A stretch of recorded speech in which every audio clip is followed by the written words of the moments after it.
Hello, everybody. So I know some people like to kind of look online and see tips and tricks for organization for children.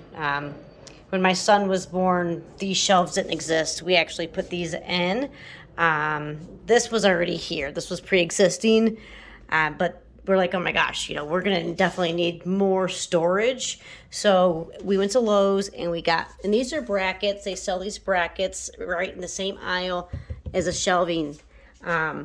So we bought, what was it, two, four, six brackets and three shelves, and it does make a world of difference. I mean, if we didn't have these shelves, um, you know, we would really be stuffing things all over the place. So just kind of a tip and trick if you're looking for some organization for your kid's closet.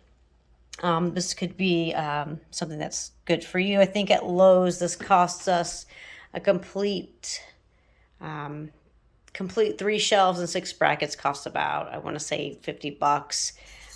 It just depends on where you are. We live in Cleveland, so prices might be different at different locations. But yeah, so yeah, hope you like it.